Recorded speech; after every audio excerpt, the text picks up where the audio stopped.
Genesis 2. Thus the heavens and the earth were finished, and all the host of them. And on the seventh day God finished his work that he had done, and he rested on the seventh day from all his work that he had done. So God blessed the seventh day and made it holy, because on it God rested from all his work that he had done in creation. These are the generations of the heavens and the earth when they were created, in the day that the Lord God made the earth and the heavens.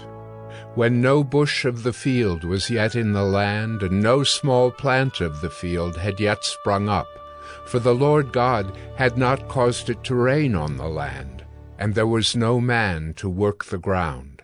And a mist was going up from the land, and was watering the whole face of the ground.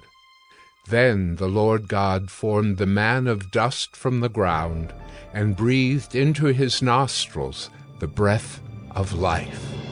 And the man became a living creature. And the Lord God planted a garden in Eden, in the east, and there he put the man whom he had formed. And out of the ground the Lord God made to spring up every tree that is pleasant to the sight and good for food. The tree of life was in the midst of the garden, and the tree of the knowledge of good and evil. A river flowed out of Eden to water the garden, and there it divided and became 4 rivers.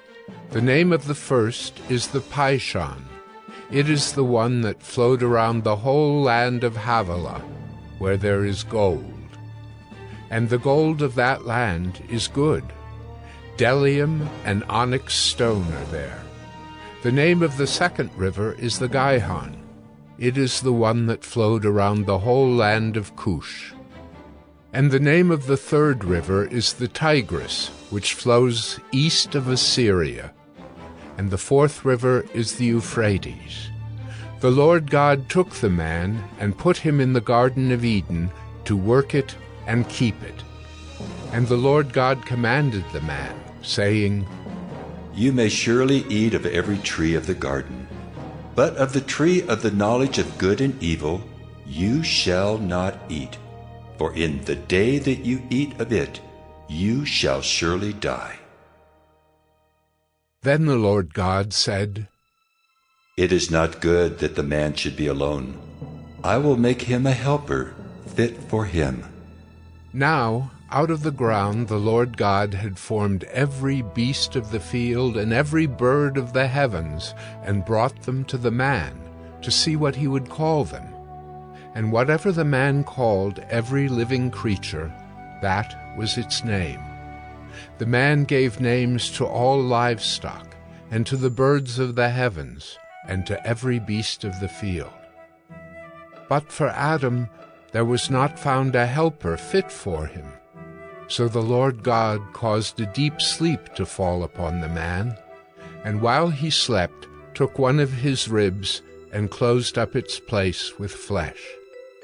And the rib that the Lord God had taken from the man he made into a woman, and brought her to the man. Then the man said, This at last is bone of my bones and flesh of my flesh. She shall be called woman, because she was taken out of man. Therefore a man shall leave his father and his mother, and hold fast to his wife, and they shall become one flesh. And the man and his wife were both naked, and were not ashamed.